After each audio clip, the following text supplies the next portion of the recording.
کوئی جزیرہ تھا، وہاں کا سیاسی نظم یہ تھا کہ سال کی آخری تاریخ کو جو ان کا موجودہ بادشاہ ہوتا اس کو جنگل میں چھوڑتے اور نیا بادشاہ لینے کے لیے وہ ساحل پہ آ جاتے۔ جو پہلا شخص ساحل پہ اترتا اس کو اپنا حکمران مان لیتا، جو بھی حکمران بن جاتا وہ خوش ہو جاتا، حالانکہ اس کو بتا دیتے کہ ایک سال کے لیے تجھے منتخب کیا ہے، سال کی آخری تاریخ کو تخت سے اٹھائیں گے، باندھیں گے، جکڑیں گے، اور اسی جزیرے کے دوسرے کنارے ایک جنگل ہے جہاں خاردار جھاڑیاں اور موذی جانور ہیں، وہاں تجھے پھینک دیں۔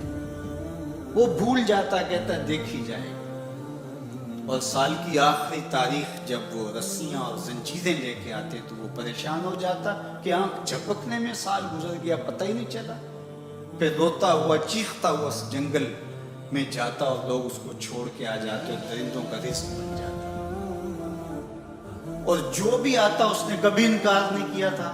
پہلی بار ایسا ہوا کہ جس شخص کو انہوں نے ہار ڈالے، گارڈ آف آنر دیا، تعظیم تکریم دی، سیلوٹ کیا، اس نے کہا یہ سب کیا ہے؟ کہا کہ آج کے بعد تو ہمارا حکمران ہے۔ کہا میں تو امور سلطنت نہیں جانتا، میں تو تاجر آدمی چیزیں بیچنے آیا ہوں۔ کہا کہ ہمارا اصول یہی ہے کہ سال کی پہلی تاریخ کو پہلا شخص جو جزیرے پہ قدم رکھتا ہے وہ ہمارا حکمران ہوتا ہے۔ اس نے کہا میں تو امور سلطنت کو نہیں جانتا، تو یہ کس طرح ذمہ داری قبول کر سکتا ہوں؟ انہوں نے کہا کہ تمہیں کرنا ہوگی، اس کے علاوہ کوئی راستہ نہیں ہے، ہمارا یہ قانون ہے، ضابطہ ہے۔ اور یہ بھی بتا دیں کہ سال کی آخری تاریخ کو تجھے اسی جنگل کے دوسرے کنارے چھوڑائیں گے جہاں موذی جانوروں کا رین بسیرا ہے۔ تو اس نے کہا اگر انجام اتنا دردناک اور خطرناک ہے پھر تو میں بالکل جانے کے لیے تیار نہیں ہوں۔ تو انہوں نے کہا تو چاہے نہ چاہے باندھ کے بھی تخت پہ بٹھانا پڑا تمہیں بٹھائیں گے۔ اس نے کہا اچھا مجھے یہ بتاؤ کہ سال بعد میری بات مانو گے یا نہیں؟ انہوں نے کہا کہ ہاں، قانون میں تو ترمیم نہیں کر پائے گا، لیکن یہ ہوگا کہ تیرے انتظامی حکم ہم ماننے پہ مجبور ہیں۔ اس نے کہا ٹھیک ہے، میں تمہارا حکمران بننے کے لیے تیار ہوں۔ رومی بولتے ہیں کہ جب بھی کوئی شخص تخت نشین ہوتا تو وہ بھول جاتا کہ میرے 7 سال کی آخری تاریخ میں کیا ہونے والا ہے۔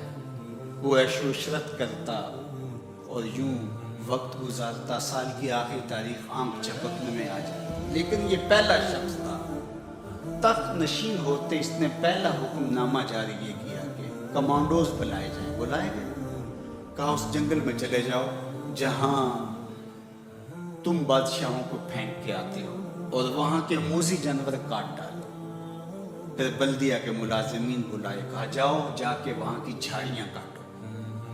پھر معمار بلائے، کہا جا کے وہاں محل تیار کرو۔ کچھ لوگوں کو بلایا، کہا جا کے وہاں پھول لگاؤ، پھلدار درخت لگاؤ، سایہ دار شجر لگاؤ۔ پوری حکومتی مشینری اس جنگل کو کٹوانے، وہاں کے موذی جانور قتل کروانے اور وہاں خوبصورت محل بنوانے، کنویں کھدوانے اور پھلدار درخت لگوانے میں صرف کر دی۔ اب سال کی آخری تاریخ کو جب وہ زنجیریں لے کر آئے تو اس نے کہا کہ مجھے کیوں جکڑتے ہو، میں خود جانے کے لیے تیار ہوں، اس لیے کہ یہ اس تخت پہ آرام سے نہ بیٹھا، یہاں بیٹھ کے تیاری وہاں کی کرتا رہا جہاں اس نے جانا تھا۔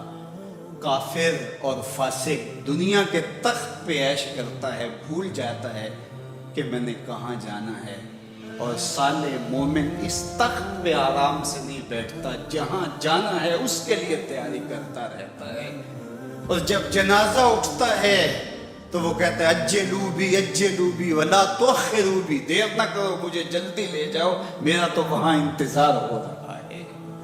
اور پھر جب وہ وہاں پہنچتا ہے تو القبر روضۃ من ریاض الجنہ، وہ جنت کے باغوں میں سے باغ بن چکی ہوتی ہے۔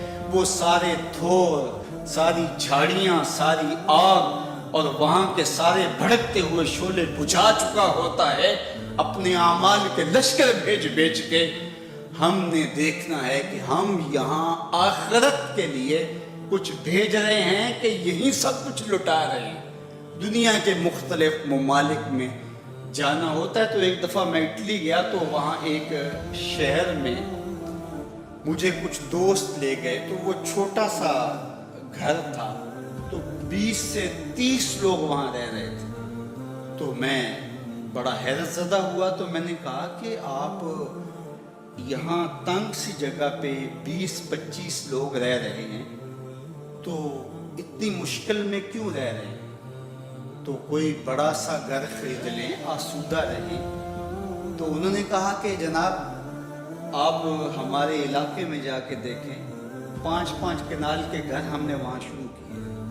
ہم یہاں کمائی کرنے آئے ہیں, عیش کرنا تھوڑے آئے.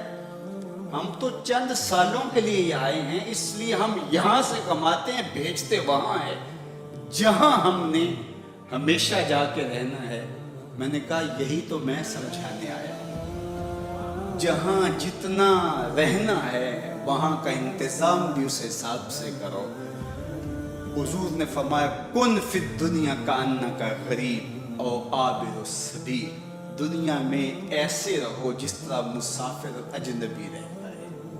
دنیا پر جینا لگا کے بیٹھ جاؤ, چند دن کے لیے آئے ہو. یہ آخرت کی کھیتی ہے, دار العمل ہے, وہ آخرت دار الجزا ہے. تو قبل اس سے کہ وہ وقت آئے ہاتھ ملتے رہ جائیں, توبہ کا در کھلا ہے. سورج ابھی مغرب سے طلوع نہیں ہوا, اللہ کی رحمتیں برس رہی ہیں. اٹھے ہوئے ہاتھ وہ موڑتا نہیں, خالی نہیں پھیرتا. تو اس کی دہلیز, اس کا در, اس کی چوکھٹ نہ چھوڑنا, اور آج غور کرنا کہ ہم کھڑے کہاں